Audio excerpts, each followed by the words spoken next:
Maapektuhan ang gahin sa Traffic Enforcement Agency o Mandawi kung team kung galing i-waive ang pending penalty sa mga PUJ drivers sa Dakbayan.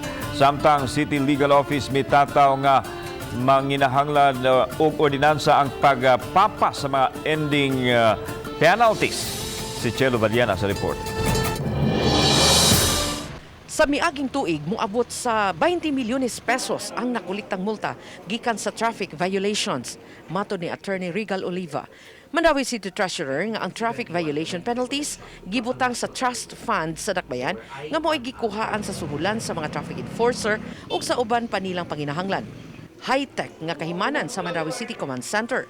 Kung i-waive man o papason ang kolektahong multa sa mga traffic violator, gitataw ni Oliva, posibleng maapektuhan ang suhulan ug ubang proyekto sa team. Para unsa na para silang sweldo.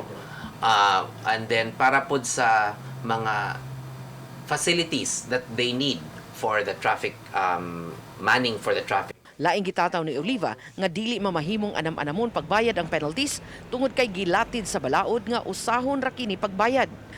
Dili pwedeng i-waive ang usa lang katao because that is against the law, that is class legislation.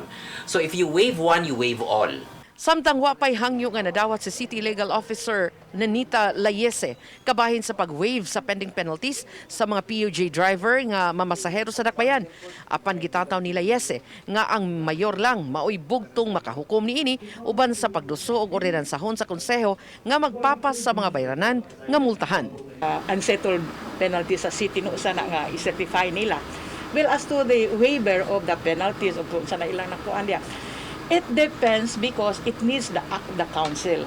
Uban ni June Solon, Chelo Valiana, Balitang Bisdak.